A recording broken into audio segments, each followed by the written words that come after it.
अस्सलाम वालेकुम everyone, this is me Akbar. Hope सब लोग ठीक होंगे और मेरी वीडियोस आपको पसंद आ रही होंगी।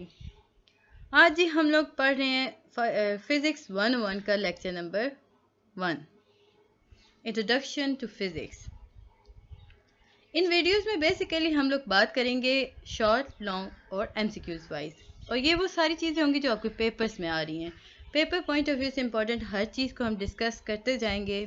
मुझे उम्मीद है कि आपको हर चीज़ समझ आ जाएगी। नहीं आती तो मुझसे पूछ लीजिएगा। तो चलें जी, अपनी वीडियो करते हैं स्टार्ट। फिज़िक्स। जब हम बात कर रहे हैं इंट्रोडक्शन टू फिज़िक्स की, तो हम सबसे पहले देखते हैं कि फ़िज़िक्स है क्या। क्वेश्चन आता है कि फ़िज़िक्स क्या है। ये 3 और 5 मार्क्स का आपको क्वेश्चन आया हुआ है, और ये आपके 2-3 पेपर्स में एक साथ आया हुआ है। सो ये काफ़ी इम्पोर्टेंट था। फ़िज़िक्स जो है वो साइंस है। प्रॉपर अगर हम इसकी वर्डिंग करेंगे ना, तो हम लिखेंगे कि physics is branch of science and science work according to the scientific method. शुरू में हमने बताया कि फिज़िक्स जो है वो साइंस है। अब जो साइंस है वो काम करती है साइंटिफिक मेथड पर। अब ये जो साइंटिफिक मेथड होते हैं ना, ये एक्सेप्ट करते हैं ओनली रीज़न, लॉजिक और एक्सपेरिमेंटल एविडेंस को। अब जब हम साइंटिफिक मेथड के अंदर देखते हैं रीज़न को भी, लॉजिक को भी, एक्सपेरिमेंटल एविडेंस कर रहे होते हैं, तो हमें पता चलता है कि ये जिस चीज़ पे हम एक्सपेरिमेंट कर रहे हैं वो आया साइंटिफिकली करेक्ट है या नहीं। तो इसका अगर हम बात करें तो हमें पता ये चला कि साइंटिस्ट जो होते हैं वो किसी चीज़ को सिंपली बिलीव नहीं करते। वो टेस्ट करते हैं और उस वक्त तक टेस्टिंग करते रहते हैं जब तक वो मुतमईन ना हो जाएं। तो इसके नतीजे में ना जो हमारे पास लॉ बनता है वो अनचेंजेबल होता है। यही बात हमें सेकंड पॉइंट में बताई गई। It is thought that the law of physics do not change from place to place. कहा ये क्या कि इतने एक्सपेरिमेंट करने के बाद, इतने टेस्ट करने के बाद जो लॉ आया वो कभी भी प्लेस टू प्लेस चेंज नहीं होता। अब अगर हम बात करते हैं फॉर एग्जांपल, मुख्तलिफ कंट्रीज़ के अंदर मुख्तलिफ साइंटिस्ट हैं, किसी भी रिलीजन के हो सकते हैं, किसी भी रेस के हो सकते हैं। उन वो लोग अगर एक्सपेरिमेंट करेंगे ना, तो उनका रिजल्ट भी सेम आएगा जैसे कि पहले था। बट यहाँ पे ये बात बहुत ज़रूरी है कि जो एक्सपेरिमेंट हो रहे हैं वो ऑनेस्टली हों और करेक्टली हों।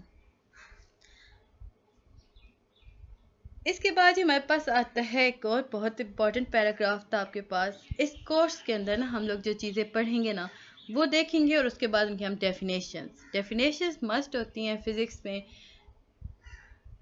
फर्स्ट वन से जो हमारे पास पहला जो टाइप हम किया समझने की कैटेगरी जो पढ़ेंगे, दैट इज़ क्लासिकल मैकेनिक्स। अब क्लासिकल मैकेनिक्स क्या हैं? देखें, ये वो मैकेनिक्स हैं जो डील करते हैं with motion of bodies under the action of forces. अब अगर मैं ऐसे कहती हूँ कि मैं ऐसे आपको लग रहा होगा कि मैं बार बार रिपीट करूँ, जो चीज़ ज़्यादा इंपॉर्टेंट होगी ना हम उसे बार बार रिपीट करेंगे ताकि आपके ज़हन नशीं हो जाए, आपको आसानी से समझ आ जाए। Classical mechanics which deal with the motion of bodies under the action of forces. This is often called Newtonian mechanics. Classical mechanics को Newtonian mechanics भी कहा जाता है। इसके बाद ही हमारे पास आता है electromagnetism. Electromagnetism basically study of objective है, या यूँ समझ लें किसी भी ऑब्जेक्ट को स्टडी करना कि उसके अंदर जो चार्जेस हैं वो कैसे बिहेव कर रहे हैं under the influence of electric और मैग्नेटिक फील्ड। और इसके साथ साथ हम ये भी देखते हैं इलेक्ट्रोमैग्नेटिज्म के अंदर कि ये चार्जेस कैसे फील्ड को क्रिएट करते हैं। बीटा चार्जेस हो गए, ये वो चार्जेस होते हैं जो कि हमें बताते हैं। आपने वो एक एक्सपेरिमेंट पढ़ा होगा ना 9th-10 में, प्रिज्म वाला, रेज गुजरी, चार्जेस हुए, वो सारी चीज़ें इलेक्ट्रोमैग्नेटिज्म के अंदर आती हैं। थर्मल फिजिक्स, थर्ड वन है जी थर्मल फिजिक्स।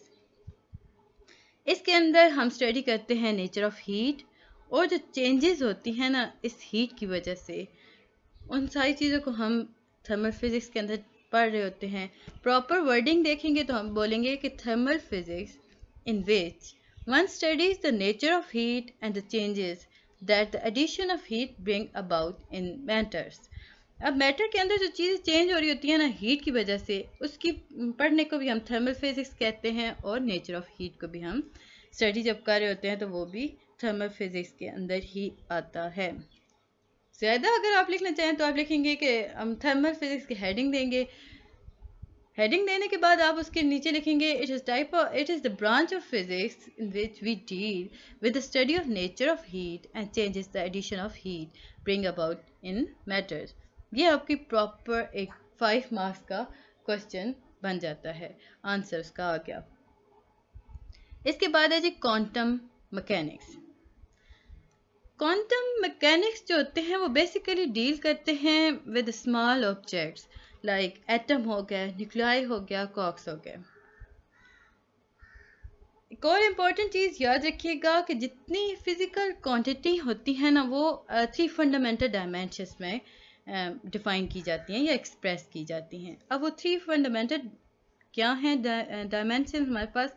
फर्स्ट वन है मास, सेकंड वन है लेंथ, थर्ड वन है टाइम। कुछ एग्जांपल्स हमें दी गई थी तो इन एग्जांपल्स को हम कर देते हैं स्किप, क्योंकि ये इतनी ज़्यादा ज़रूरी नहीं थी। आगे चल के देखिए हमें बताया ये क्या कि ये जो मास, लेंथ और टाइम है ना, ये वो क्वांटिटीज़ हैं जिनकी डिफरेंट डायमेंशंस अंदर इनके ऐड नहीं की जा सकती। आप कभी भी फोर्स को एनर्जी के साथ ऐड नहीं कर सकते हो।